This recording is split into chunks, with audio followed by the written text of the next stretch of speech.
نحمده ونصلي ونسلم على رسوله الكريم اما بعد۔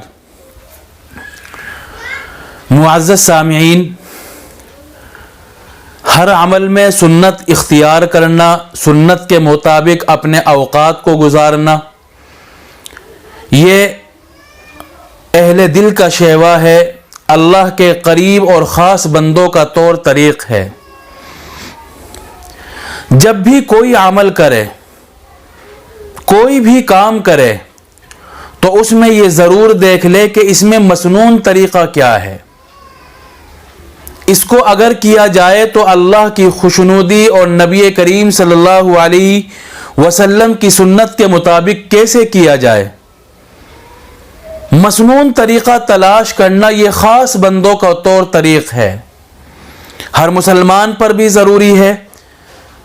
جو اللہ پر ایمان رکھتا ہو، اللہ کے نبی پر ایمان رکھتا ہو، اس کے لیے ضروری ہے کہ ہر عمل کو مسنون طریقے پر کرے۔ رمضان المبارک آ رہا ہے، رمضان المبارک کے مہینے میں روزے فرض ہے، اس کی عبادتیں کرنا ضروری ہے، رات کو تراویح پڑھنا، سحری کھانا، روزے رکھنا، ہر مسلمان جانتا ہے ان اعمال کو۔ لیکن کچھ سنتیں اور کچھ اعمال ایسے ہیں جن سے مسلمان واقف نہیں ہیں۔ پڑھے لکھے لوگ تو جانتے ہیں، علماء کرام تو جانتے ہیں، لیکن رمضان المبارک آنے سے پہلے کی کچھ سنتیں ایسی ہیں جن کو بہت سے مسلمان نہیں جانتے، ان سے واقف نہیں ہیں۔ جن میں سے ایک بڑی سنت ہے رمضان المبارک کا استقبال کرنا۔ رمضان آنے سے پہلے رمضان کی تیاری کرنا خود یہ ایک مسنون طریقہ ہے۔ رمضان کا استقبال کرنا، اس مہمان کی آمد کرنا، یہ نبی کریم صلی اللہ علیہ وسلم کی خاص سنت ہے۔ حدیث شریف میں آتا ہے کہ جب رمضان المبارک آنے سے پہلے اللہ کے نبی صلی اللہ علیہ وسلم خوشی کے ساتھ رمضان کی آمد کی دعا کرتے، اس کی برکتوں کی حصول کی دعائیں فرماتے۔ رمضان آیا بھی نہیں ہے اور اس کا استقبال کر رہے ہیں، وہاں تک پہنچنے کی دعا فرما رہے ہیں۔ یہ ایک ایسی سنت ہے جس سے بہت سے لوگ اور بہت سے مسلمان واقف نہیں ہیں۔ لہذا صرف رمضان کے روزے ہی نہیں رکھے، رمضان کے روزے بھی رکھے، اور رمضان آنے سے پہلے اس کی آمد کا اور اس کے استقبال کا کون سا طریقہ ہے، حضور کا طور طریق اس سلسلے میں کیا تھا، اس کا جان لینا بھی ضروری ہے۔ حدیث شریف میں آتا ہے کہ رمضان المبارک آنے والا تھا تو حضور نے ارشاد فرمایا، ماذا یستقبلکم وتستقبلون، کون تمہارا استقبال کر رہا ہے اور تم کس کا استقبال کر رہے ہو۔